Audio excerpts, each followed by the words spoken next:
Energized show, up the Irish. Okay, what's going on, guys? And welcome to a brand new episode of Energized. Ross, introduce the guest, man. Well, today we are joined by Irish MMA royalty. It is Mr. Philip O'Connor and Mr. Petesy Carroll. Lads, how are we doing? I'm dead, but I'm all the better. Like, this is the Energized show, so we're bringing the energy. It doesn't matter how tired I am. We're coming with it, lads. We're coming with it. And Petesy, You better believe it. Petesy's getting G'd up there. He's like, come on, Petesy. That's it. I just literally came on because I'm really tired, and I was like, these lads, they better live up to their name today, I tell you. Oh, stop. Put us on the spot, Roscoe. Basmo, I just want to say pet peeve of mine today. I do not believe in this hype that people putting pictures of their dogs up on Instagram is going to plant more trees in the world. Just putting it out there. I didn't do that. I didn't do that. Neither did I. I've completely missed this. What's happening? Petesy's putting up pictures of Reggie again. You know, he's only doing it. He's just fishing for likes, people. Don't feed the beast. There's no picture of Reggie today. I mean, I've been really not giving him the spotlight he deserves, if anything, I think, Bill. The jealousy that's your worst trait, Peter, is how jealous you get of that dog. Lads, it's great to have you on the show. We were at Bellator Dublin over the weekend chatting away, and then we were like, right, we have to do this to wrap up the weekend. So on today's show, we'll be talking about Bellator Dublin. We'll be previewing this Friday's Bellator 271, Kavanagh versus Cyborg. Also, we'll be looking at UFC 268 as Ian Gary wins by KO in round one and remains undefeated. And then we'll be looking at UFC Vegas 42 as well, Holloway versus Rodriguez. So we're in line for a great show, especially for Irish MMA fans. So, Roscoe, we went to Bellator Dublin on Friday. We made sure to hang out with Mr. Phil O'Connor and Petesy Carroll. What a bloody event, Roscoe. It really, really was. It was unbelievable from start to finish. I know some of the results didn't go our way, but like, lads, how incredible was it to have nearly 9,000 people packed out in a venue, and you know, the Irish MMA world showing that we are the pound for pound best fans in the world, and it's undeniable.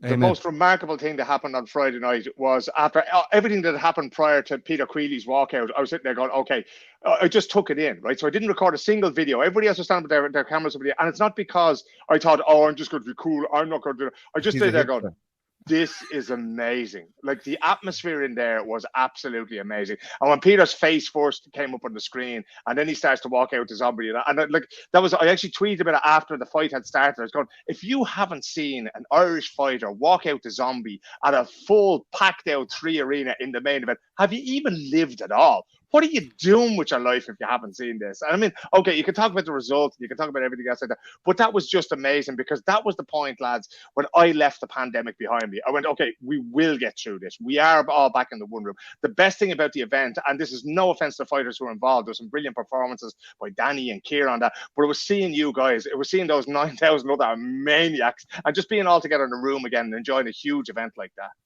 We broke the rules, didn't we? We were shouting and cheering and celebrating the results and everything. Can I just say something that, like, Phil, you just touched on it there. Like that was the first time myself and Ross went to an event since COVID, and like dealing with COVID, like from the mental health side of things, my mental health's been swinging like a yo-yo, even though that's up and down. Sorry, and then like going to an event and actually being around people and everyone just loving it, and then hanging out with yourselves and even like Andy and Niall and Sean, everyone just meeting everyone. It was overwhelming. It was absolutely brilliant. And the atmosphere, the fans, everyone brought it.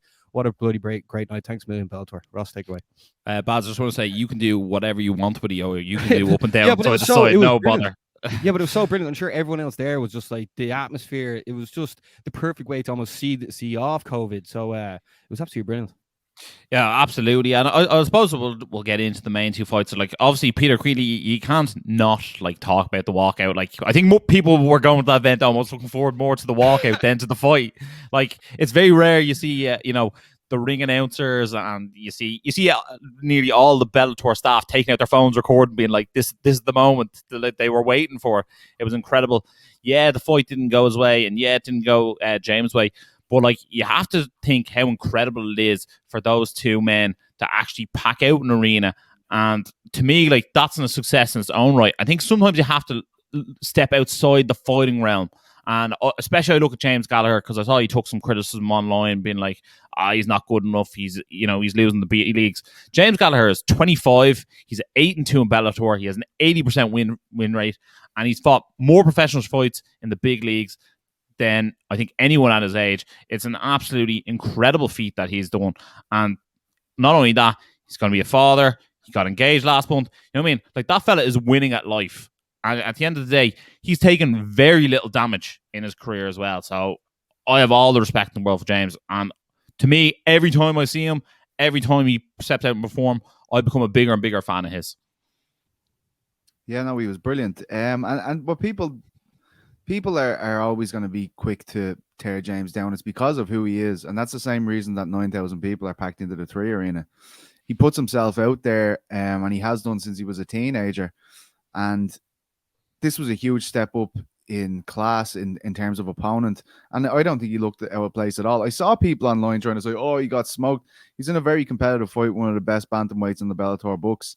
Obviously, there was a weight discrepancy there as well due to the weigh-in.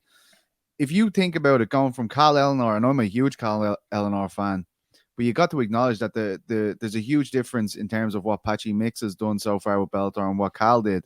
So, I mean, it's plain as day for me. He goes in against one of the best bantamweights in the world. There's no shame in losing that at all.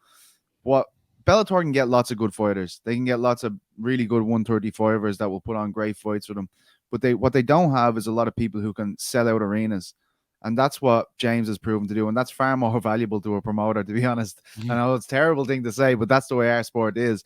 It's more valuable to have a guy that can put arses in seats than it is a guy that can have a whole arsenal of weapons and unravel them in front of the crowd. That they have to be invested. And that's something that James has done since he was a young fella. And I expect him to just keep on getting better. I saw big improvements from him in the fight that night.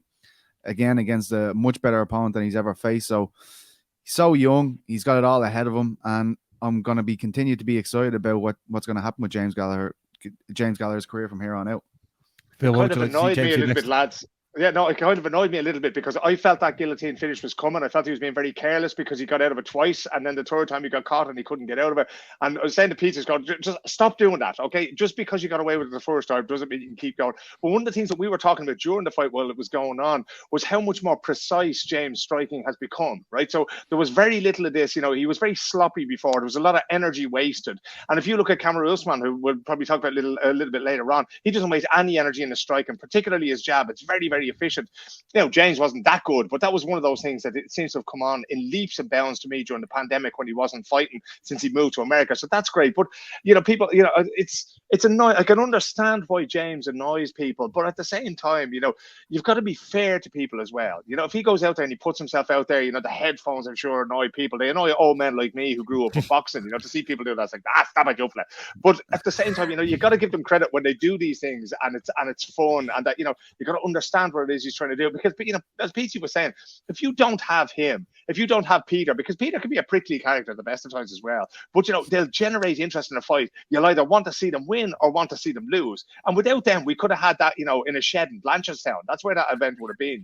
I'm sure Petesy would have cleared out the tables and chairs and there's local in Blanche, and we could have had the event there. That would have been great. It's lovely. But that's what gives this whole vibe. What makes those walkouts? What makes that whole thing? I mean, to be honest, in terms of the bantamweight division, it's a setback for James because, you're not going for a title fight on the back of that, so you got to sort of regroup and go again. And, I really don't have a good answer for you, Barry, because, does he go up a weight? What does he? I think he just needs to keep going. He just needs to get fights under his belt. He's going to be one of those fighters who finishes up like 23-6 or something like that. As somebody mentioned there, he's only 25 years old. He's a lot of time left here.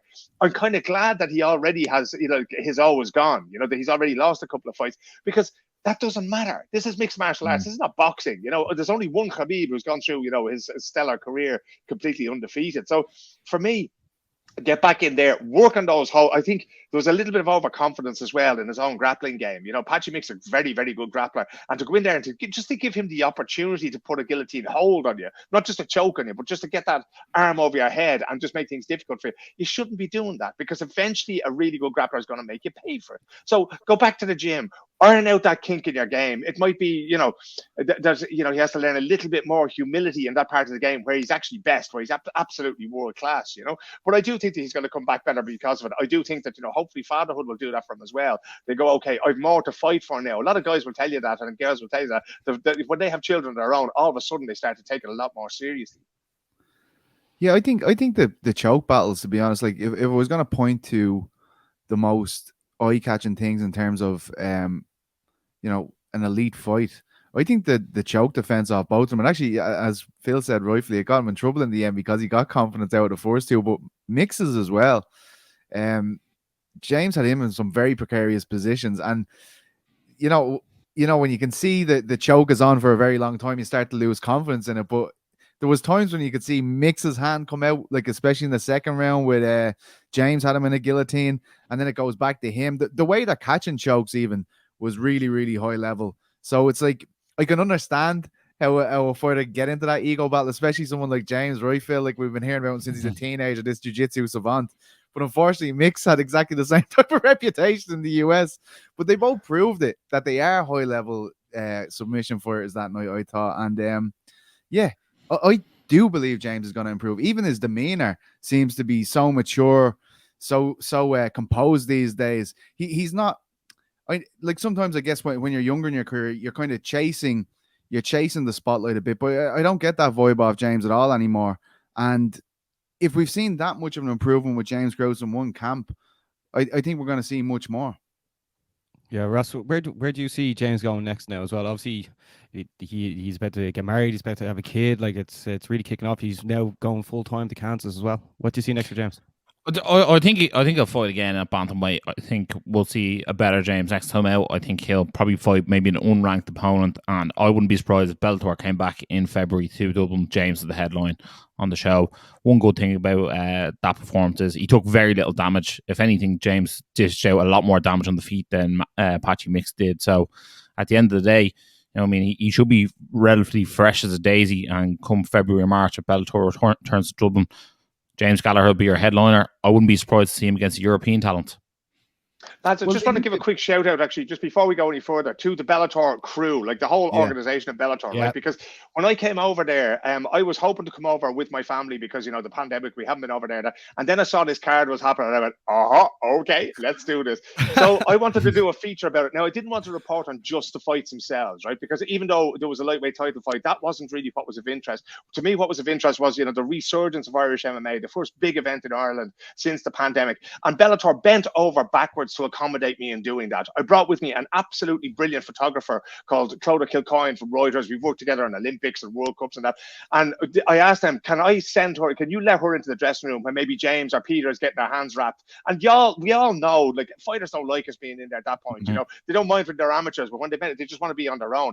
But they did. And James very kindly agreed to allow Clodagh in there. He posed for a couple of pictures and everything. The pictures are brilliant. Unfortunately, at the moment, they're sort of locked into Reuters feed. Hopefully, we'll be able to see them and display them for the general public. But it made the story I was trying to write and the story I was trying to tell so much better. And I really, really do appreciate Danny and all the people at Bellator who do that. Now, that's not it's not like I'm not going to criticize them in the future, that kind of thing. But when they are that accommodating, I love that you have to say that. Of course, ruthless. Jesus Christ. It's not like they'll be mates. I probably won't get a Christmas card off them this year. I haven't got one any year. But at the same time, it makes it so much easier for us as journalists, as reporters, as people on press row to bring people closer to the sport, right? That to me is one of the sort of the seminal moments of any fight, is people getting their hands wrapped. If you've had it done yourself, if you've seen it, you know that's when the fighter starts to tune in. And I really wanted that to be part of the wider story that we were telling, and they helped us do that. And they've been brilliant, and they really deserve credit for that.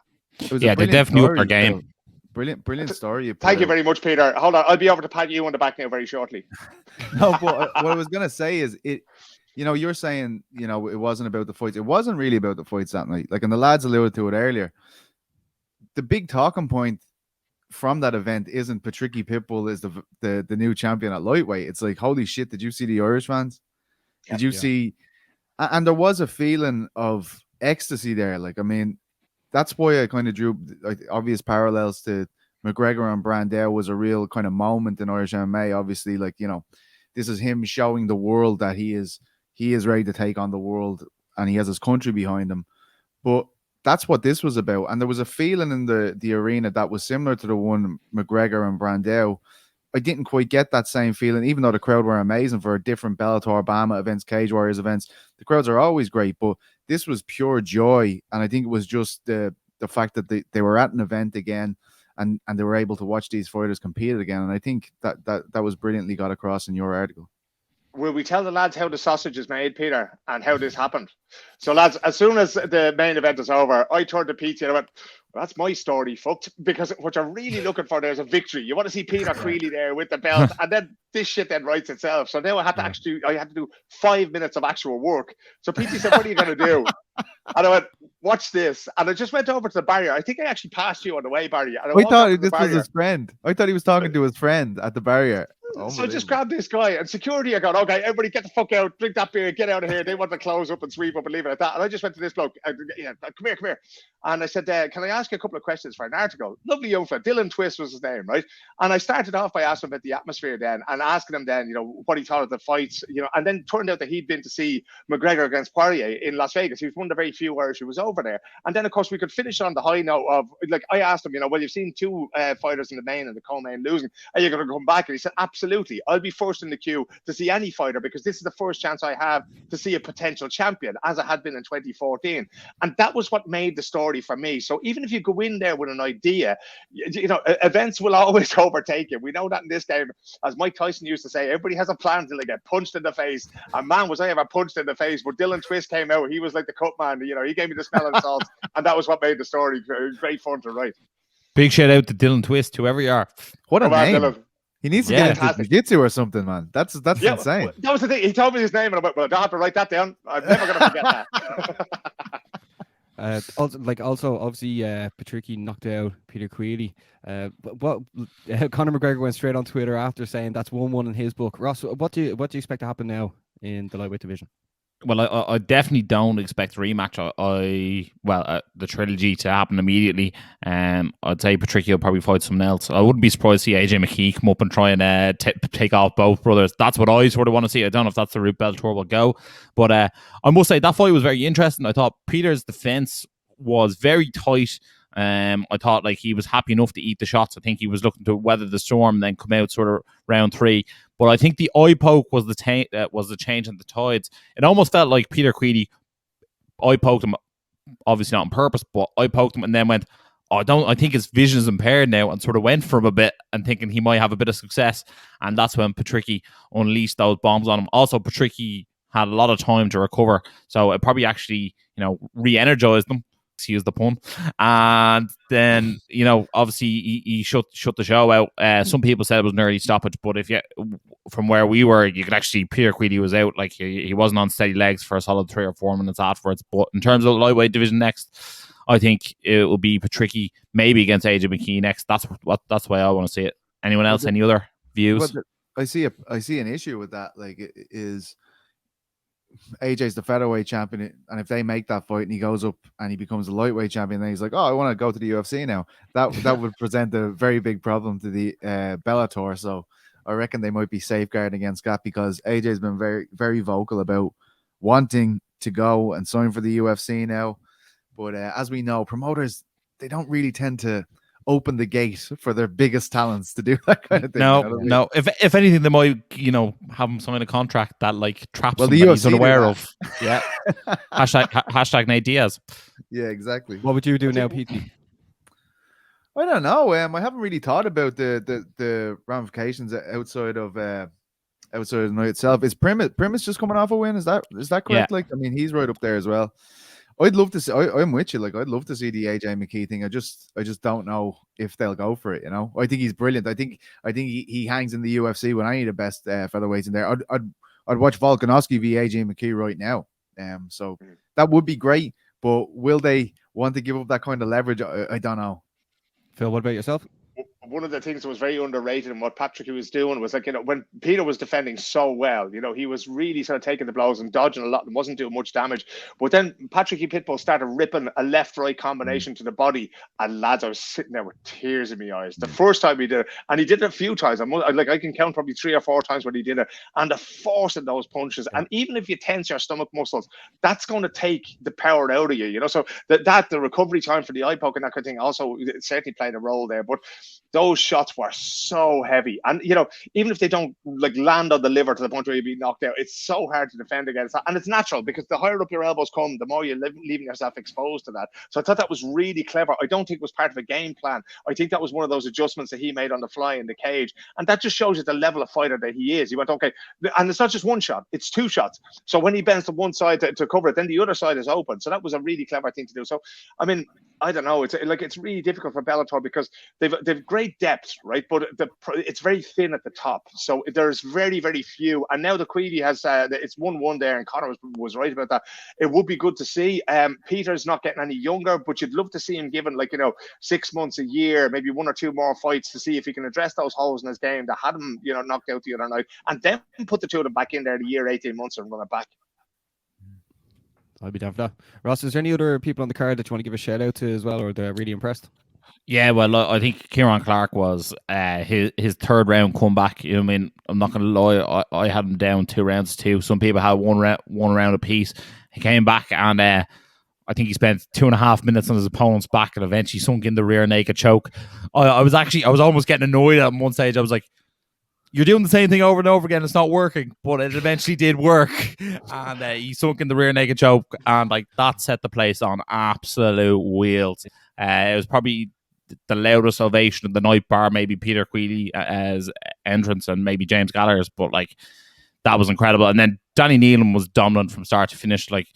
I think maybe the ref could have stopped a punch or two earlier. Danny Nealon was happy to keep going punching her, she said after the fight, but I really did think it could get stopped. I think she was begging for a way out. She offered nothing to Danny Nealon. It was a Kazmat-esque performance in one way. It was 270 strikes to 3 or something. It was utter domination. And also just shout out to Stephen Costello, who was unsuccessful on his professional debut.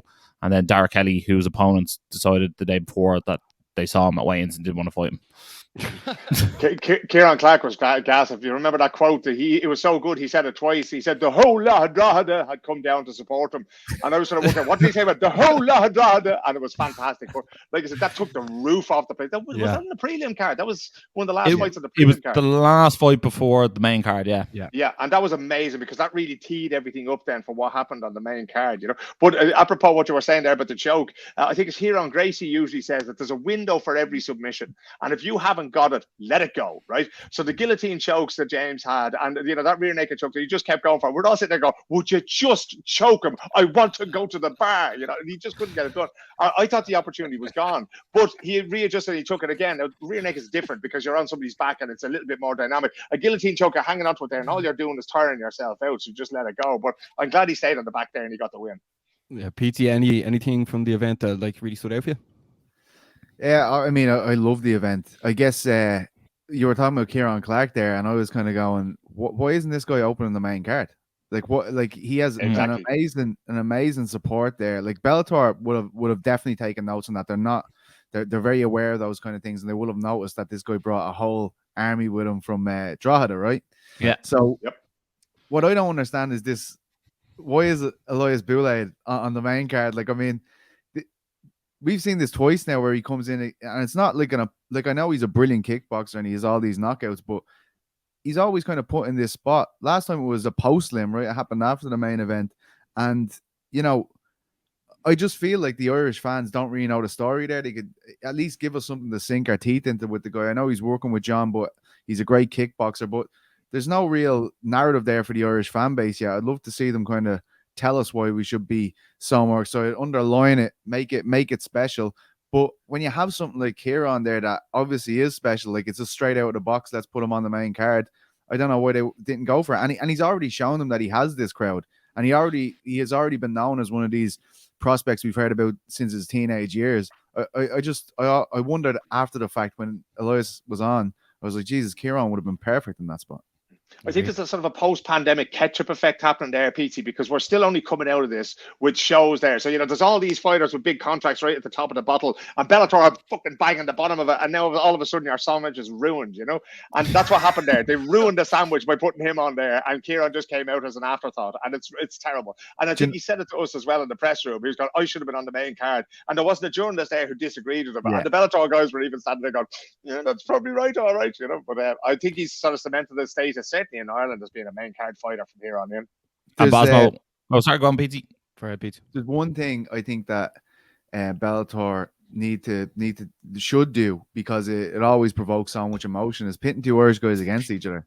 Queally and Miles Price wasn't the most spectacular fight ever, but the atmosphere in the arena that night when that fight was happening was unbelievable. Look at two guys they cut that would have been absolutely epic. is a Battle of North Dublin, Kiefer Crosby and Paul Redmond. If that had been like the main card opener, the place would have just fucking exploded. And you can see both the lads there. And I actually want to say fair play to all the SPG guys that, you know, have parted ways with Bellator for showing up and supporting their friends. Of course they would have done it. Like, I mean, it means nothing to them, but it does take a lot of heart to go in there after having whatever happened with Bellator themselves and show up and be supportive. I thought that was really cool. But especially seeing all your ex-employees. Paul Redmond and Kiefer on the main card. Yeah, I love it. And then I was also thinking during the week when Fabian's opponent pulled, like, Will Fleury was so unfortunate coming off a broken hand, because like that was his moment to get back in there and get that Fabian fight. He has been coveting for so long. Basmo, one fight we have not brought in was maybe fight of the night, Pedro Carvalho versus Daniel Weichel. What did you think of that one, Basmo? That was absolutely epic. Like, obviously Pedro was coming in and he knew he had to go in and win that to probably stay on the roster. I'm not too sure that like you could disagree with that, but he went and won. Not far off, Basmo. Not far off. Yeah, but then he went in and won, and then meeting him after, talking to him after, like that was a huge pressure on his shoulders, and then it was an epic performance, and the arena blew up as well. So there was a lot of Pedro Carvalho fans leaving that arena as well on Friday night. Pete, did you remember when we saw? Sorry, go ahead. Yeah, no, so I was just like a fight like that we saw before was Daniel Tamer, the Swede. We both saw him fighting here in Stockholm, and he was in the same boat. He was like, you're fighting on this card and you're fighting for your future. And I remember how emotional he was afterwards. Like, you know, he was sitting there basically sobbing as he was waiting to do the press conference. And I didn't make it back in time to see Pedro Carvalho. I don't know. I know you guys were back there. The Energized guys were back there. Was he as emotional when he got back to you guys? I think it was a big sense of relief. And time went on.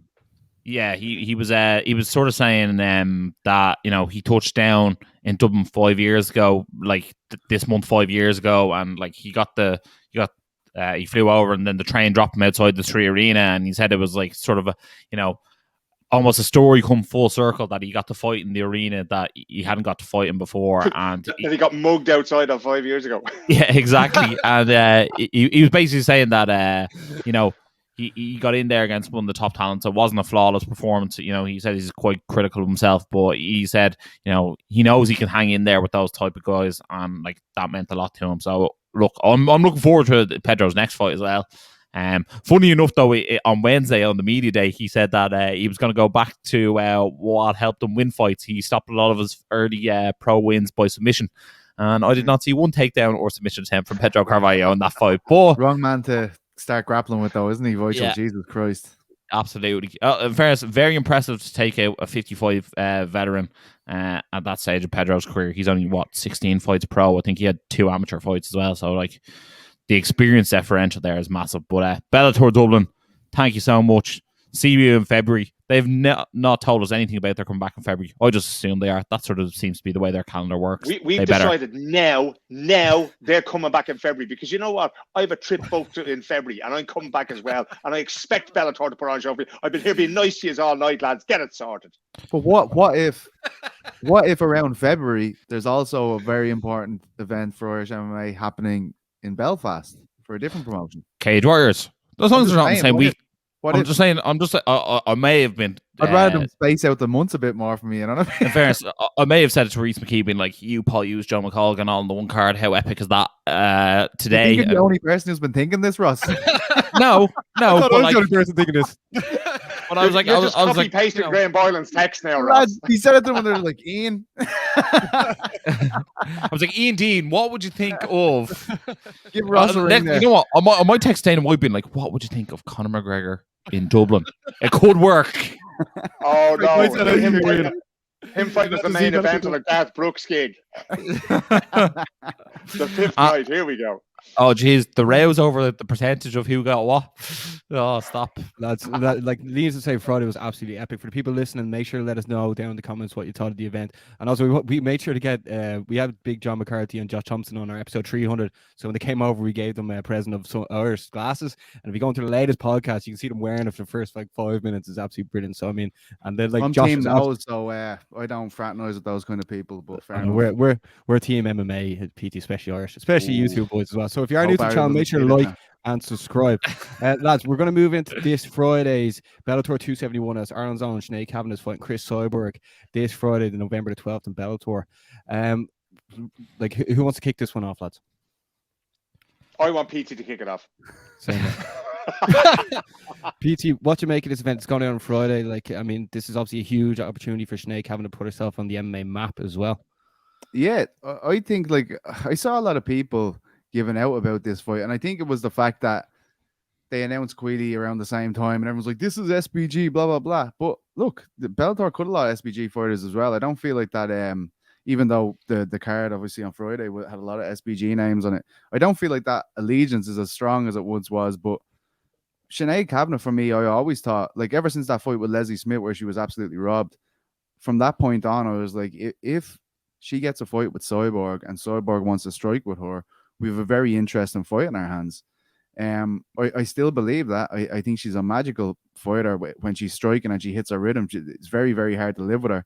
But my big fear is the fact that Cyborg's secondary skill set, her wrestling, is actually unbelievable as well. And if I'm Cyborg and I'm fighting Sinead Kavanagh, who's an absolutely beautiful puncher, I'm diving on her legs as soon as we get in there. I'm diving from the first bell. But I do believe that this is a big fight for Irish MMA, just like Queally against Patricky Pitbull was. Like, we aren't in these world title conversations very often. I know people hark back to Conor and stuff like that, but that guy's an absolute freak. Like, you know, and I know the comparisons are there with Ian Gary now, and you know, the media have a big part to play in that. But what Conor did will likely never be repeated by an Irish person. So for Sinead to go in there and beat one of the greatest pound for pound fighters of all time, it will be one of the most brilliant nights, the most brilliant moments in the history of Irish MMA. And if anyone deserves a big moment, it's probably Sinead. She's done a lot of our work in the dark, as Phil does as well. There's just a ghost going across Phil's screen there. But, my daughter was actually in here. We've got all our baggage, so we just came back from Dublin last night, so she was looking for stuff there. So just breezing by me. That's all right. Like, you're not being held hostage or anything. I'll change my radiator here. You can't see my ankle here. Yeah, I mean, I'm very excited for it. I think a lot of people are kind of saying, "Oh, this is a layup for Cyborg." I don't see it like that at all. I think she has as much a chance as anyone on that Bellator roster to beat Cyborg. I think if you look back at when sorry for interrupting there, Barry, but when you look back at Cyborg's loss to Amanda Nunes, that was all Nunes boxing. It was that crisp boxing. It was the jab. And if you're going in there against Sinead Kavanagh, there's always a risk that a fighter like Cyborg goes, okay, you know, it's just a body, as Conor used to say, it's just another person in there, and that she won't do the work, right? Because Sinead is going to do the work, right? And we've heard on the Severe MMA interview that she did, and others, and I'm sure that she's going to be on this show if she hasn't been already. Like, to her, it doesn't matter. You're in there. This is a person who had a child who's the father of the child died when the child was very young. She's been homeless. She's been through absolutely everything. There is no adversity that she can meet in that cage that she cannot deal with, because she's been dealing with adversity outside that cage for so long. And then you also have the connection to Kelly Harrington, right? So, you know, we saw in 2014, like, you know, this Irish wave of success that happened then. And, you know, to me, the link between Kelly Harrington's boxing gold at the Olympics and Sinead getting this title fight is stronger than most people probably think. You know, they talk to one another, they're friends, they go out, they drink coffee, they have the crack together. And I think feeling part of that is giving Sinead the self-belief to go on and to take on this fight, because Cyborg is one of the scariest women. I mean, until Nunes beat her, I don't think we ever expected her to be beaten. And even when Amanda went in there, we thought, oh no, this is the end of the Lioness. Now, Amanda beat her fair and square on the feet. So, you know, I do think that's the key. And as Petesy said, you know, just try to keep her legs outside the cage if at all possible, because if she gets you down, Cyborg, you're in trouble, you know. But if they get into a boxing match, I mean, God, I'd be sticking, no, we don't bet on fights when we work it, but I'd be sticking tenors on Sinead if this is going to get into a boxing match. I agree with that as well. She's just so physically big, you know, for the weight class, for everything. Like, I mean, I always feel like she has a massive size advantage. She's a naturally bigger frame than most of the people she's taken on. So when you have someone like that on top of you, it's horrific. Yeah, I do think you know, if Kavanagh can get a sort of a stick and move going on her, you know what I mean? She really has to show that she is by far the superior boxer. I hope she's working hard on her takedown defense, because as Petesy said, I really do think Cyborg does have the advantage to do that. And you know what I mean? George St. Pierre always said he always tried to fight his opponent where he was weakest. And you know what I mean, if you want to get Sinead Kavanagh at her weakest, it's on the ground, only by the fact that her striking is so strong. I think it will be very interesting. I think it'll be very interesting, at least for the first 2 minutes, because Cyborg definitely has an ego about her as well, and she'll be able to beat her on the feet. So it could be interesting if Kavanagh could catch her early and maybe shut out the show early. Look, Chris Cyborg's going to be a huge favourite on this. I don't know what the odds are. I'm sure she's going to be at least a 1 to 10 favourite going into this fight, like she is most for fights. But I think it's also fair to say the best Cyborg that existed was prior to Amanda Nunes. I think this Cyborg isn't as good. You know what I mean? Like Leslie Smith, she's as tough as little boots, and took Cyborg 5 rounds to get her out of there. Arlene Blencowe, sort of survived 2.5 rounds. I think her opponent Felicia Spencer went the distance with her. So, you know what I mean? Like, she's not getting people out there as short space of time as she used to. So, Sinead Kavanagh is just as tough as Leslie Smith is. So she's going to be very hard to get out there. And as long as she's in there, she has very much so a puncher's chance. And can you imagine, lads? I mean, it's one thing losing to Amanda Nunes in the UFC, but if Sinead Kavanagh beats her, the legend is kind of over there, and we all know it's a very short window in MMA and the physical shape that you have to be in. Whereas Sinead was to beat her in a boxing match and try to stay off the floor, that could kind of be the end. Now, she'll always be in Bellator. There'll always be a market for a Cyborg fight somewhere. But that whole aura of, like, you just can't beat this woman, that's gone if Sinead could do it. And it also sets Sinead up. That's it. I mean, she's, co-main event fighter in the US until such time as she loses the belt, So, I mean, that'll be a fantastic thing for her career. Or she could be the main event in Dublin. Oh, easily. Oh my! Can you imagine the Three Arena if Sinead was fighting a title fight on home turf? Oh man, that would be something special. The rematch. Yeah, so make sure not to... Did you get a job at Bellator last week? I mean, you keep coming up with these brilliant ideas. I was a Cage Warriors. I don't know. It's like Ross is a consultant for fight cards. He's making all these great fights. You know what? I just have all these guys, and I just text them my ideas, and they give me no money for them. You know what I mean? So that's like how Petesy started in this business. That's why you can't miss Bellator 271, Kavanagh versus Cyborg this Friday, November the 12th. We're all going to be backing Sinead Kavanagh to win the title this weekend as well. I just actually cannot wait for that. If you are new to the show, make sure to like, comment, and subscribe, because we're going to move into the UFC right now, lads. Okay, so UFC 268 was live from Madison Square Garden on Saturday, and Ireland's Ian Garry won by KO in round 1 and remains undefeated. Roscoe, what did you make of that performance? Ireland is back in the UFC with a win. Yeah, well, I thought the finishing shot was darn near perfect. It reminded me of McGregor's finish over Ivan Bunchinger. It was beautiful. I thought he nailed the post fight. Afterwards, I thought his promo was absolutely brilliant. As the Conor McGregor think it was brilliant due to his Twitter voice notes afterwards, which I think are something that all the world needs to hear. Twitter voice notes are brilliant. Definitely the first one. Definitely the first. 2 and 3 were a bit more. Skip them, Yeah, the second and third were more kind of talking about himself again. But it was a nice insight. It felt like you were reading someone's text messages in its own right. It was a funny one, but I thoroughly enjoyed it. One way, I enjoyed having my nose there. But obviously, I think for the first time in Ian's career, he felt the moment get to him. You could see in the walkout, he didn't sing a song as much as he normally did. He didn't have as much swagger of a. He didn't have the Irish flag either.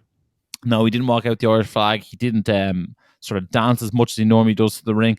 He also wore all the gear, which I don't see many fighters wear, like the full tracksuit and shoes and top. But apparently, serious observation here from Jesus. Yeah, tracksuit must have been freezing in there. Like, the electricity's got very expensive, so MSG turned off the heat. And Florida now, you know what I mean? Yeah, but apparently Barnett said beforehand that it was freezing, and that's why he did his little breakdance going to the ring to warm up, which was, for me, performance of the night. Barnett was it was the great, what's called his walkout, his spin and wheel kick, and then his front flip was probably like should go into the UFC Hall of Fame in its own right. But back to Ian Garry, I thought it was, in terms of level of performance, I'd probably give it a 5 or a 6. Level of the finish, I give it a 9, and then the post fight, I give it a 9 as well. Him and Joe Rogan, which is probably a cool moment for him as well, because like I know if I was standing there next to Joe Rogan, I'd be like, wow, this is pretty cool.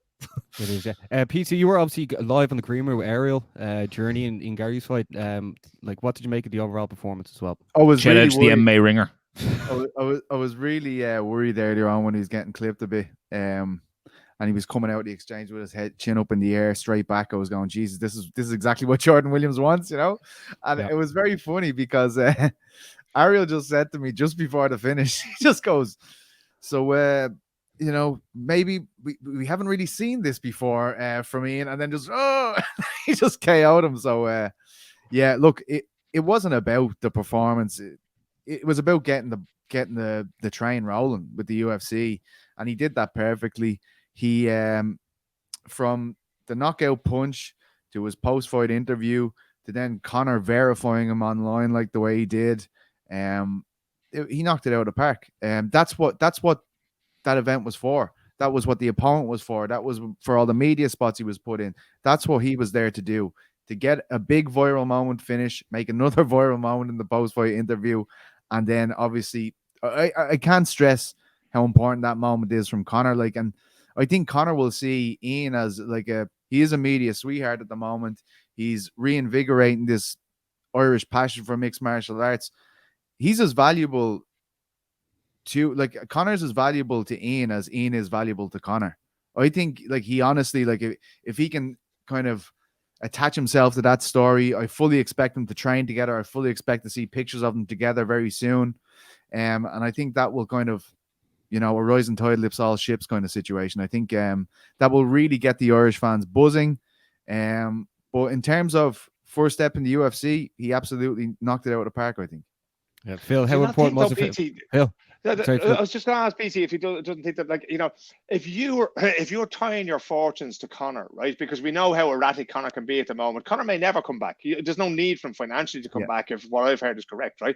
So if you're that tied to him, that like we saw what happened with James Gallagher coming up in Bellator. Oh, he's just a Conor wannabe, right? And Ian talks in the same way as Conor with the same self-confidence. And I was thinking that I would like, if I was his manager, I would have said do exactly the opposite. Not that he wouldn't give respect to Conor because Conor paved the way for everybody.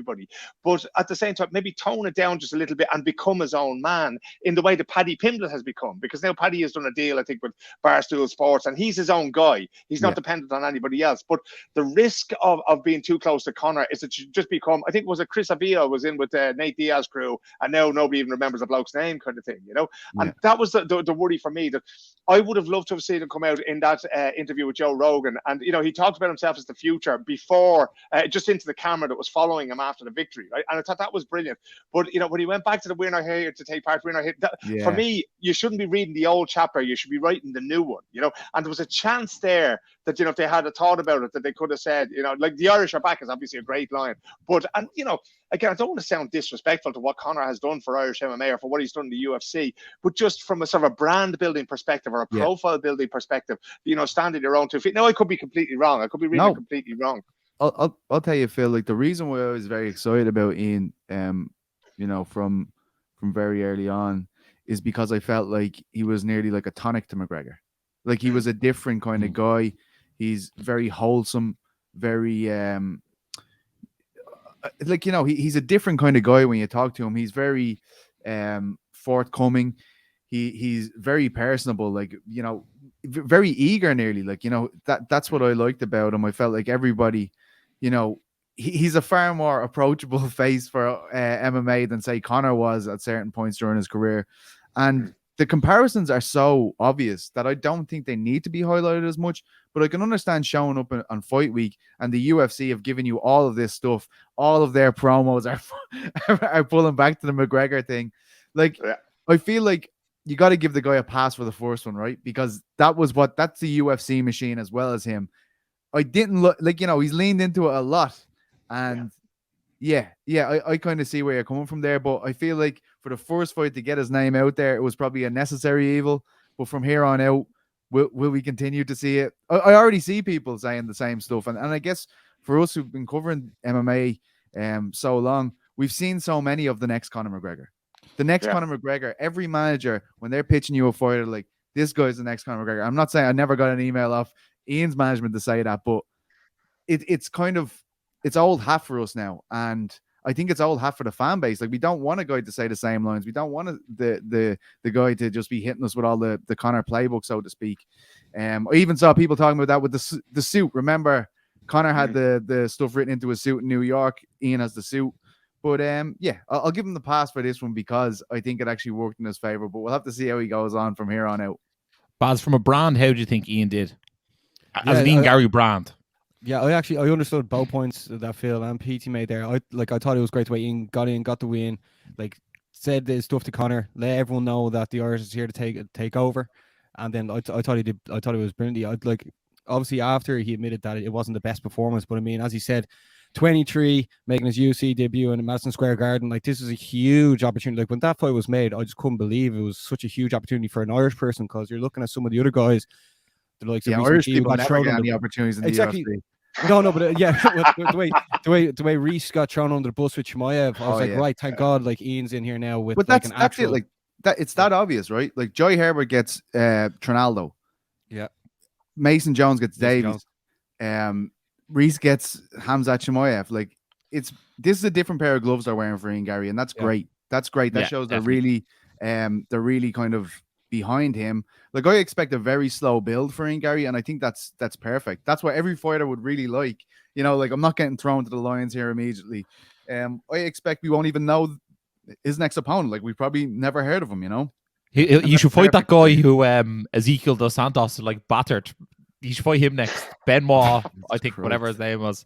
Or if you really want to, lads, after that, that was Jesus. And Petey had the cheat to call me a hipster. Fucking hell, but I think what the interesting one could be is you fight the up and coming superstar litmus test in Brian Barberena.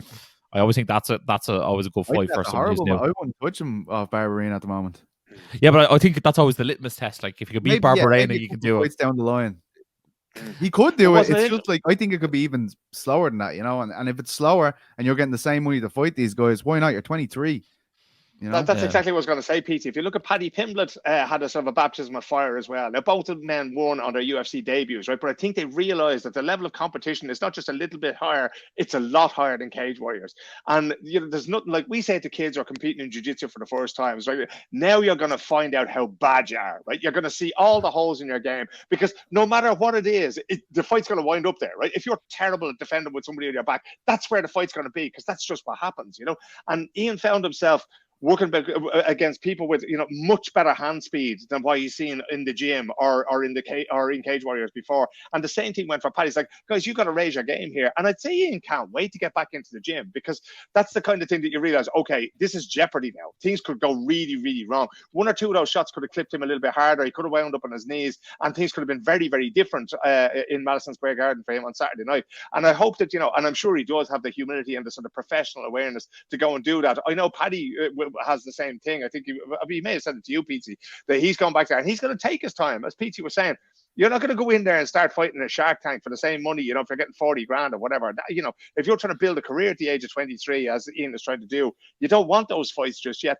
And I hope as well that the UFC are notorious for rushing people into these things as well, as they did with Reese McKee, which is, you know, that was the most criminal thing I've ever seen, throwing him in there against Hamzat just because he was the only one to answer the fucking phone and then cutting him. You know, that was a disgrace. Yeah, 10-5 veteran after you lose to Hamzat, like it's nearly like Alex Morono after that. Yeah, that's what I mean. 10-5 UFC veteran, veteran, you know, like a guy who's so experienced. It's like I don't know which one I'd actually prefer if it was a debut and pro. Do you know what I mean? Do you want this surging hot prospect, or do you want this guy who knows the cage inside out? I think in hindsight, no one wants Chimaev. Oh yeah, of course, but I mean, it's just two nightmare matchups, like two back-to-back absolute shite matchups. Unbelievable. Yeah. Well, the thing is, the great thing for Ian's win as well, coming off the James and Peter losses, it was great that like we got a big win over the weekend as well. Ross, you want to have the final word in the Ian Gary fight because there is more fights to talk about as well. I just think it's great that he won, as Pete said. You know, like you'll give him the pass on, you know, anyone like saying he leant into the McGregor too much. I think it was, as you said, a necessary evil. I think he has to do it. I think he needs to get his name out there as much as possible right now, and that's the perfect way to do it. And I can't wait to see who's the next Irishman to follow him in there. I think it could be potential cornerman of the year 2021, Paul Hughes. Yeah. All right. Big fight in Belfast. And then okay, other fights on the card. PT, what fight do you want to talk about? Do you want to talk about? Oh, I mean, what fight possibly jumped out on Saturday night? I think I know. Oh my god! It was the blood sacrifice and the blood orgy that was just in case he be Michael Chandler. I was stressed out. I was literally like watching it, like drained, sweating. I felt like I was after watching like something for like 35 minutes. And there was still 3 minutes to go in round one when you felt like that. Mate, I just Chandler like doesn't lose any fans off that. Like, I mean, No, it only doesn't. more and more people love him. There was this moment. I was talking about Chuck with it, talking to Chuck Mendenhall about it in the third round, and it's like he's been doing it for the whole fight, right? Like Gaethje catches him with a shot that would knock out a cow, and Chandler's walking towards him, just hands down, like, I'm still here. Gaethje was just kind of battering him back for the whole fight, but there's this moment when I knew it was going to go to the decision in probably the last minute of the third, because it was that crazy, like where you were like, this could stop at any stage, where Chandler once again puts his hand down and walks towards him and he says something. And it's just like Gaethje was like, all right, fair enough.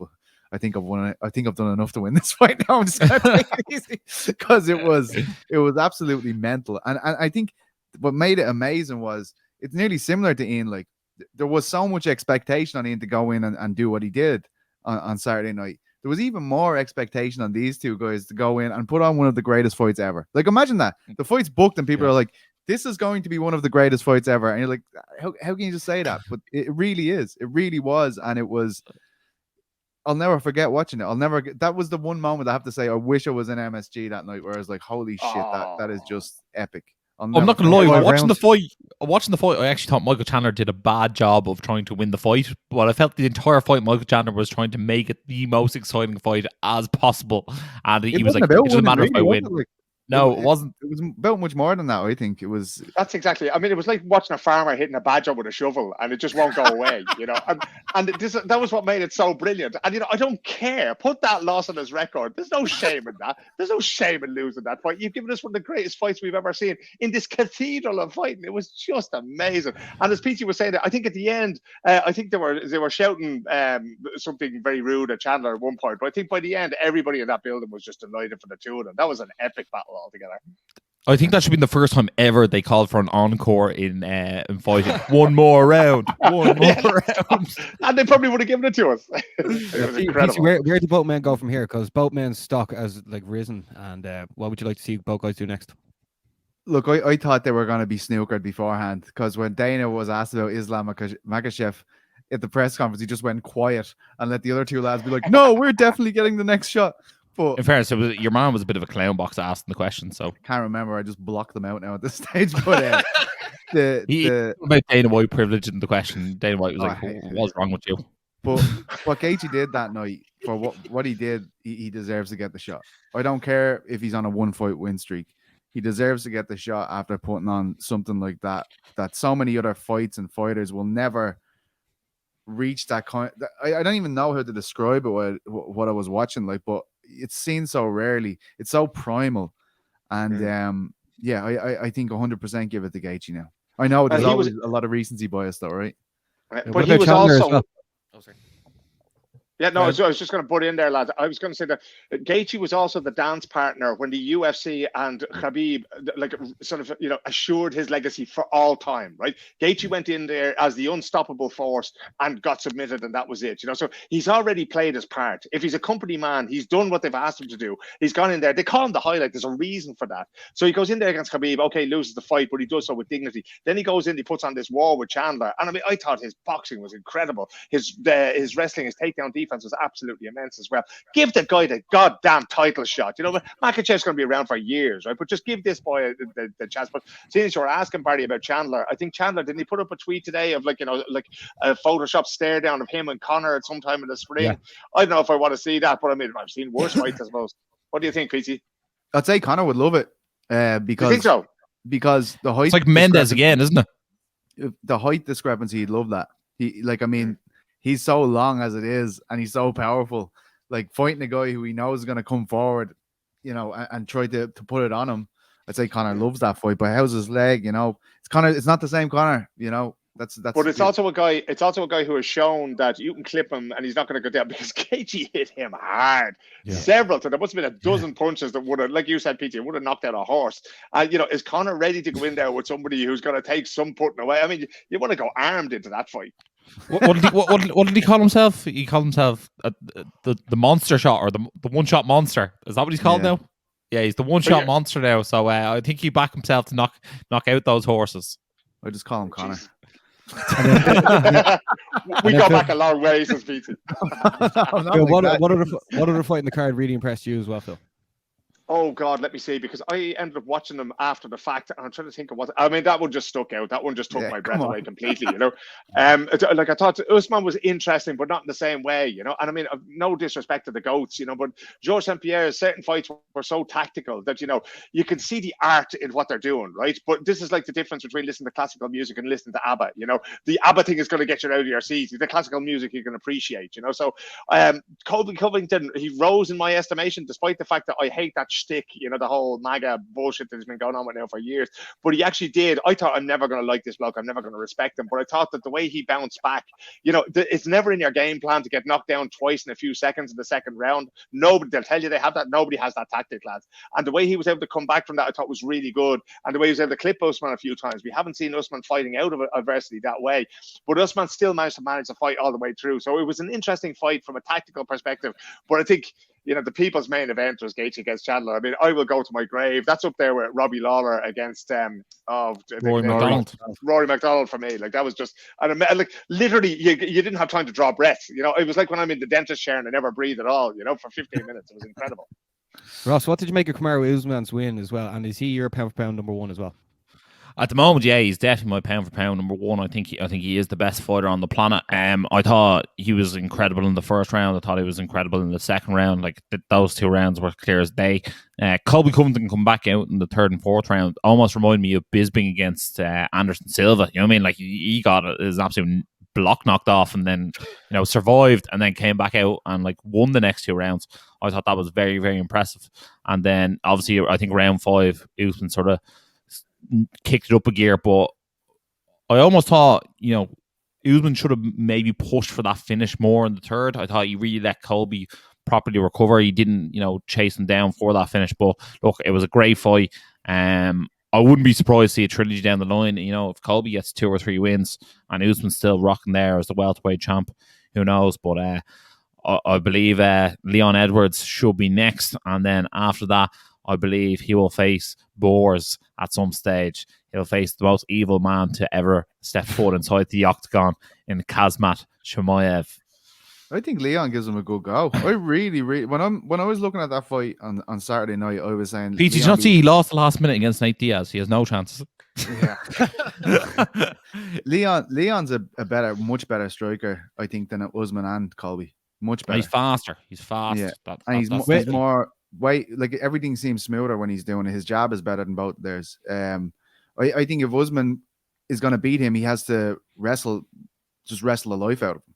And Leon now is a way different fighter than he was when they first fought. And we've seen that against like significant tests, shutting down big takedowns. Like, I mean, that's what that fight's going to be all about to me, the first takedown. Same with Sinead, to be honest, in Cyborg, because I feel like Cyborg will try and take her down. And it's all about that first takedown. Can they break the heart? If you can stop that first takedown, it's a huge psychological win. And I really believe Leon's going to put on a show against Masvidal and then prove a lot of people wrong, whether it's win or lose against Usman. I can't wait to see that. Masvidal takes on Edwards at UFC 269. Lads, we definitely have to touch on the women's strawweight title fight as well, as Rose Namajunas retained her title against Weili Zhang by a split decision. Lads, did you all agree that Rose won? I thought it was very close. It was. You would have understood if it had gone the other way as well. Like, it was by no means dominant. It wasn't. One of those, like, a split decision sounds about right to me. But I mean, you could have seen it go either way, really. But I have a soft spot for Rose. It's just her story and the way she is as a person is something that appeals to me. She's a very different character in MMA. She's not at all, there's Ian Gary, Conor McGregor, Paddy Pimblett type outside the cage. Like, I'm just amazed that she even can muster up the courage to get in there sometimes, because she's so quiet and she's so soft spoken. But she's just amazing when she gets in there. And I think, we like, I don't know if she gets the props that she deserves for her technical fighting, for the way she manages distance. It's just, it's incredible. And, for her boxing skills, the way she fights a lot behind her jab and that kind of thing. But yeah, I mean, it was close, but it was a great result for that division, because, in certain divisions like Usman is just so far ahead of everybody else at the moment, or that's the way it feels. It's kind of like, okay, who's next? And, who's he going to polish off next? Whereas, in the women's divisions, in the other women's divisions, of course, Amanda Nunes holds 2 belts, so that being a little bit closer now, you can start to see other alternatives. You can see other fights for Rose that are there that are interesting. Whereas, Amanda Nunes, who she got next on December 11th? Is it Jessica? No. No, Juliana Pena. I always mix those two up for some reason. But yeah, so and you kind of can't see Amanda. Like Amanda would have to do something grievously wrong to lose that fight. That's just a feeling you have now before you see them on fight week or whatever. But she's just, on paper so much the better fighter. So for Rose, I think, it just looks a whole lot more interesting now, the fact that she retained the belt. Ross, who does Rose take on next then, in your opinion? Well, I think it's the perfect narrative. You go back to the inaugural strawweight world title fight between Carla Esparza and Rose Namajunas, the one which Carla Esparza won. And now they go back to that fight. You have Rose Namajunas coming in as the champion now, and Carla Esparza as the contender. So I think that's the fight to make. I think it's plain as day. You know what I mean? Put it this way, I think Wei Li Zhang could go and win one fight and maybe be back in a title fight. Again, who knows? Maybe her against Jessica Andrade again could be a fight that they might run back, because that one ended very, very fast. So I think I'd definitely be interested in seeing those two matchups. Maybe they even do them on the same card, but I think the Cookie Monster definitely deserves a title shot, and that's who I want to see. Okay, lads, just before we wrap things up, who else on the card do you want to give a shout out to? Obviously, Trevor Whitman comes off the card just like 3-0, unbelievable. But who else on the card really impressed you as well? Ross, we'll go first with yourself, bud. For me, I'm actually going to say Chito Vera. I know Frankie Edgar is a bit longer in the tooth, but I was actually very impressed with the amount of kicks that Chito Vera threw at Frankie Edgar, considering he was such a good wrestler, and then to finish it with that front kick as well was very impressive. I thought that fight was brilliant, to be honest. And the way they caught Frankie Edgar's face. Yeah, it was like a toe into like that part, like where your tongue is almost. It was a beautiful shot. But he was throwing those kicks all fight, which is quite a dangerous tactic against someone who's quite as good a wrestler. And Frankie Edgar, probably top 5 pound for pound level changers in MMA history. So shout out to Chito Vera. PT. Pereira. I thought he was amazing, brilliant KO in his debut. Guy coming from the kickboxing world. Was taken down, then switch flying knee, beautiful. Chris Curtis as well made his debut against Phil Hawes, big underdog, fighting in a weight division he usually doesn't compete at, comes in again, chasing at the start, then big left hook knockout. And also Imavov from MMA France. Factory in Paris. Fernand Lopez, one of the best coaches in the world. I saw Ariel tweeting about it the other day, acting like he's the first person to say that in the world. Always at it. Always at it. That he's that presenter of the MMA, the Canadian lad. Is that the lad who does the MMA Ringer show with Chuck Mendenhall and Petesy Carroll? No, he's just a T-boy there. He won't last long in this business. He's stealing my shit. You know what I mean? But Fernand is unbelievable, and people they never gave him credit for it. Ngannou the first time, it was all about Ngannou getting to that title shot. Like, he literally took this guy out of a homeless shelter and made him a UFC heavyweight contender who went on to be a champion. And now he's done it with Cyril Gane, whose reason for taking up combat sports was because he couldn't play basketball anymore because he worked at the weekends. That is literally why Cyril Gane is a fighter now. He was like, oh, what sport will I play? I can't compete at the weekends because I'm working. Like, oh, have you tried Muay Thai? I'll give it a go. World champion in 2 years. Now he's a interim heavyweight champion of the UFC. And they walk by each other at the weekend, Petey. I don't know if you saw. Yeah. Oh my God. Everyone's telling me, oh, Petey, you're making a big thing out of this. Am I? No. It looked a bit rehearsed. Hate them. It looked a bit rehearsed. That was very WWE. I used to play them WWE. Yeah, but games back in the day, and then the way they panned back to them, just standing there, being like, good acting. In fairness, Francis no-sold them, and then Cyril Gane was like, "I'm going to get you." It was very WWE. Fernand, they just started laughing. They're like, what the fuck is going on? What about yourself? Phil, what about yourself? Any mentions? I can't mention anybody because PT just mentioned them all. Yeah, so I'm going to have to go back to Vera. I thought Vera was really, really clever. When you look back at that fight, when you watch it live, it's one thing. But when you look back at the fight, it's a different. You can actually see that knockout was kind of there all along. And he was trying with knees and he was trying with straight kicks up the front as well. And eventually it just worked, And it's a bit of a shame. You would have thought that somebody like Frankie Edgar would be working these things out as he's going along, because, we saw Chandler change his stances because he's getting the leg kicked off by Gaethje. That's a very obvious adjustment that you got to make in a certain fight. But I would have thought that Frankie Edgar would look at this and go, hang on a second, there's jeopardy there, right? If he's coming at me with his hips sort of straight on, then I've got to watch out for that. And he didn't, and he paid the price, which is kind of sad for somebody who's been around as long as Frankie Edgar. When did he make his debut? 2007, something like that? It's a long time ago. So whereas I was a little bit disappointed in him, I thought Vera was very, very clever because, he was switching it up the whole time. Sometimes he's going with the foot sort of with the toes pointing upwards. Sometimes he's just going forward. Sometimes he went with the knee. But eventually he knew he was going to land something there, and he did, and it won the fight. And I just thought that was the cleverest sort of fight IQ that I saw on the night. What about you, Basmo?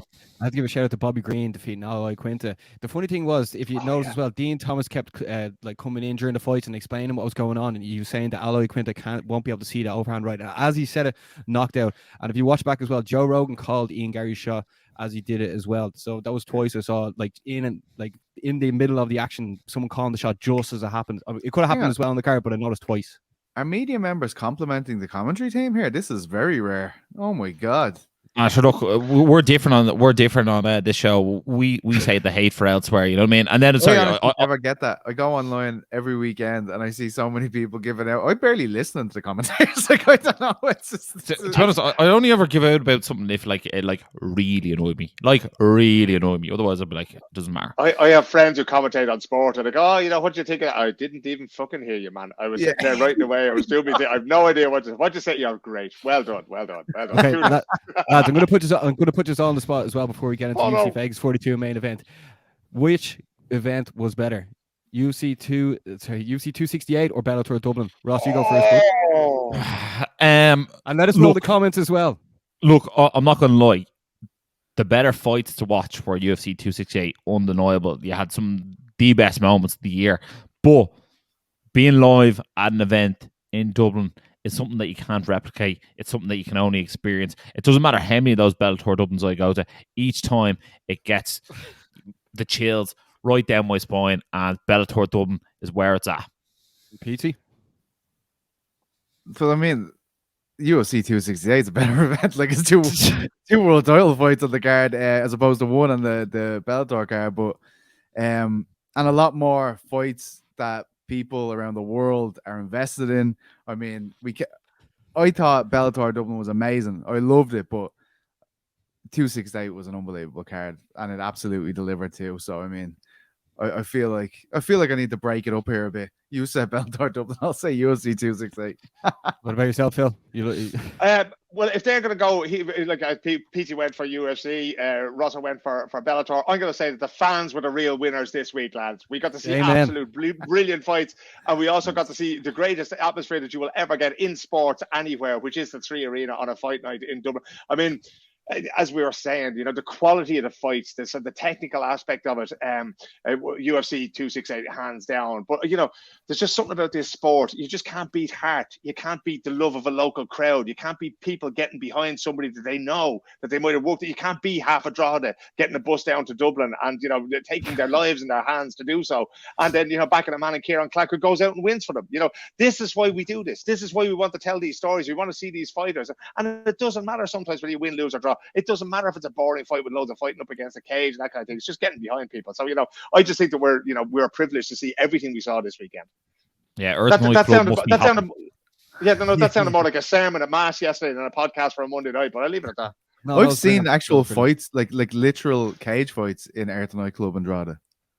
Yeah, you can't beat it. Literally they have a cage in the middle of the nightclub and they've had fights there. I've seen it in the right venue. It's mad crack. Yeah, didn't go to the right venue once now. Oh, you're too big to talk about. In fairness, this weekend was like the Super Bowl for Irish MMA, and Barton's leaving certain night. Brilliant Friday. Great result. And Baz, but before we go, I just want to give one last shout out to Chris Barnett. That man is just electric. I wish he fought on every UFC card ever. If you haven't seen that walkout, you haven't seen the knockout, and then if you don't know what Chris Barnett looks like, and he's able to do a front flip, he's magic. He'll forever hold a place in my heart, that fella. But lads, just before we wrap things up, I'm just going to have a quick look at UFC Vegas 42, Holloway versus Rodriguez this Saturday. Rob Holloway's taking on Rodriguez. Like, I don't know what Yair's really doing. He's like fighting, not fighting, fighting, not fighting. He's taking on Max Holloway. What are you expecting this Saturday, Ross? I expect Max Holloway to go out there and put on a Max Holloway show. I expect him to punch Yair Rodriguez either 5,000 times, or I expect Yair Rodriguez to fall down. There's one or two options when you're fighting Max Holloway. Yair has plenty of flashy tricks and kicks, but I don't see it working against Max Holloway. You know what they say? To be the best, you got to beat the best, and the best is blessed, baby. And the best right now, Petesy Carroll is looking at his phone going, I can't even remember who's on this card. So he's having a sneak peek down there to see if he can. It's okay. That was actually. I have the fight here. Actually, what's called a very scary email. But was it my turn or is it yours, Phil? No, it's yours now. I was putting you on the spot there, pal. It's all yours. I think Max Holloway is much better for it than Yair Rodriguez. I think he's absolutely brilliant. It's a good clash of styles though, because on the inside you're not going to beat Max Holloway, but on the outside aces are fucking wild with this cat. Like, you know what I mean? He can throw anything at you, and as we saw against Korean Zombie, he can do it in the last second of fights as well. I think it's a really fan friendly fight. In a way, Holloway's risking everything. This is the guy that obviously it's in a weird situation because he's had 2 fights with Volkanovski, 2 fights which a lot of people thought he won, especially the second one. He's putting all his marbles on the table, essentially going in against Yair Rodriguez here. So it's interesting in that element, but I really can't see anything other than a Holloway clinic on the night, to be honest. It's amazing to see somebody like that, Max Holloway climbing the mountain again. It seems like he's been around forever, and he's had so many chances to get in there. And that's what this is about. It's one of those UFC cards where this is like a clear out card. It's like, okay, we'll put all these fights on, and these people will be contenders, and the rest of you are going to get cut. And that's what this card kind of feel, or not cut necessarily, but you drop down. You're going to be fighting on the UFC Fight Pass prelims and that kind of thing. That'll be your next step. Whereas Holloway, you would expect that. I think he can see the end of the road now. I can't imagine that there's 5 years left of him fighting. It's so difficult to perform for so long as he has done, and we saw that with Frankie Edgar. And I'd never be one to say that walk off into the sunset, but you do I love to see people leave the sport with a bit of money in the bank and most of themselves intact. So Holloway has his window is probably another year. If he's going to get back to 29, Phil.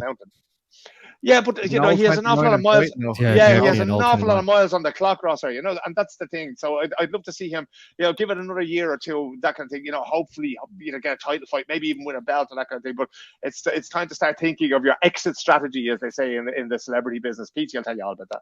I'm actually surprised he's not like a Dominic Cruz, and he hasn't broken his hands loads of times. By the time he punches people in the face. But Cruz is unique, right? Like, he's still in a situation where he's fighting the elite guys in the division.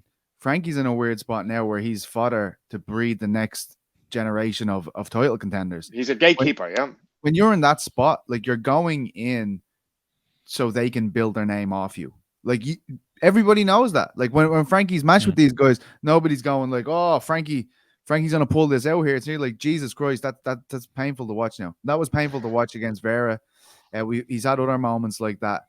So Holloway isn't quite there, right? He's still the cream of the crop. Like, but as Phil says, like, we'd love to see people leave the sport when they're still at that level. When it's like, I'm taking control of the situation, I'm leaving because I'm doing this, I'm doing that. And look, Holloway, I think Holloway's speech is very deceptive because he tends to slur and talk, but he's always been like that. But every time you hear he's been in one of these wars and then he goes in an interview the next day, you're like, oh, he's never going to be the same again. In fairness, I just want to see him get that redemption against Volkanovski, and then he can walk away. I think people I think it's changed a bit, right? Because people like Volkanovski now. For a long time, they hated him because he beat Max. Like, it wasn't like he's a good guy. It was just like, no, we wanted the other lad to win. In fairness, nothing against Volkanovski. Seems like a lovely guy. He actually seems like quite a character. He seems like he'd actually enjoy to spend time no matter what. He seems like a real sort of friendly dude. Rugby as Noel McGrath. Noel McGrath. I say Noel McGrath. Not bad. A legend. Lads, another fight in the card we have to watch out for as well is Kevin Holland against Kyle Daukaus as well. The ever impressive Kevin Holland. He's always a bit of crack to watch. Lads, I just want to repeat as well. Make sure. Hate to burst your bubble. I think Kevin Holland pulled out of that fight. Okay, well that fight's off then. But I just want to recap. Make sure to check out Sinead Kavanagh against Cyborg this Friday and the UFC this Saturday. Lads, that sort of wraps the show up. But we're going to give you guys the floor. Phil, we're going to give yourself the floor first to tell the folks where they can check out your work, etc., etc., etc. You can find me on Twitter at Philip Ablana at your own risk, right? Because people follow me on Twitter, they go, "This is not what I expected at all," right? But go there, do that. There's always interesting discussions. Yeah. Oh, yeah. It all goes down. Like I say, I do my killing in the dark, but sometimes it's in public. And on Instagram, you'll find me at Philip Ablana over there because some miserable bastard stole that Philip O'Connor before I got there. And you'll always find me in the mentions of the Energized show and indeed of Mr. Petesy Carroll, a lovely journalist from Blanchardstown. Pete, you want to wait yourself? Thanks a million, Phil. People make sure to check out Phil. He's brilliant. Yeah, you can catch me on all the social media, Petesy Carroll. But I think you'd be far better off following Phil. If I'm going to be honest, I get a lot more enjoyment out of his tweets than my own. And you can also catch both of us at Malloy's liquor store in Castleknock every time I'm home as the hunt for Guinness Zero goes on. Yeah, we'll see you there. Stop the lights. Stop the lights. Phil, what's your podcast called again for the people at home? Yeah, I have a podcast called Our Man in Stockholm. It's been a little bit difficult lately. I've had a whole load of people booking and pulling out of interviews. So there hasn't been an interview, or I think Stephanie Roach was the last one when Ireland played Sweden. So yeah, there's going to be a lot more of that during the autumn now. I've stopped asking these bums, these sports journalists to be on it, because they just let me down the whole time, But a lot of stuff there to come. And there'll actually be a new podcast coming up soon. This is exclusive for the Energized show. I'm going to be launching a podcast for the Irish people living in Sweden and for Irish people interested in what happens in Sweden. That's going to be coming up. That'll be a separate thing to be coming up probably in December, though. See this lad. This lad is rubbing shoulders with the biggest stars in the world. Oh, I couldn't get around to doing my own podcast. Probably because you're interviewing the biggest names in music, politics, all this kind of stuff. There was that one time he was 10 minutes late from one of our podcasts because he was interviewing Zlatan. That's my fame and Donkey as well. He fucking was. I actually spent this morning talking to Eamon Dunphy about how I spent a few hours with Bjorn from ABBA the other day, and that's the biggest celebrity flex I've ever done on anyone's podcast. Come on, what about the other one? Can we talk about the other one, or no? Is that still secret? Peter, you can tell all my secrets. I've entrusted all these things to you. Which one was that? What about Greta? That's huge, man. Thornberg. Yes. Greta Thunberg, yeah. So a few weeks ago, before COP26, this big climate conference is going on at the moment. So I got a call and they said, okay, we want you to interview Greta. And I've interviewed her 20 times before, She's even taking the piss out of him. She's taking the piss out of him right to his face.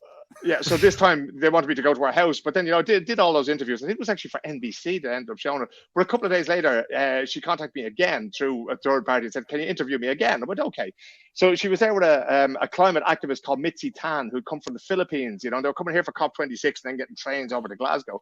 So I'm interviewing them, and Mitzi starts to talk about these themes of social justice to do with climate justice. And I said to Claire, "What about you, Greta? Do you think these themes are very important?" And she goes, "What did you say? Teams?" Taking the piss out of my Dublin accent. "Oh, themes," she says, and starts laughing at me. So I've just been owned by an 18-year-old climate activist in a yellow raincoat. So that's the end of me. That's any sort of hubris I had is just completely gone now. The female answer to Paddington Bear. She's actually lovely. She really is good crack, when you get her off the camera. I want to thank you again, lads, for both coming on and hanging out with us on Friday. It was such a brilliant experience, and I'm sure there's many more to come for Irish MMA as well. Ross, and say before we wrap things up. No, guys, thanks a million for your time. It was great to spend time with you guys on Friday. I'll reiterate what Baz says. I can't wait to spend more time with you guys in the future. Petey, that moment when we held hands was very, very special. And I whispered zombie into your ear. Had to be done. But guys, I'm sure if you're an hour and 17 minutes into this podcast and you've been having as much good time as we have, you'll like it, you'll share it, you'll subscribe, you'll follow the lads on their social channels. And as always, you'll stay energized. Energized show, up the Irish. Been sussing you guys a couple of times. I've seen a couple of clips. I think you've done some interviews with Dylan Moran and that I saw. So keep going, keep up the good work, guys.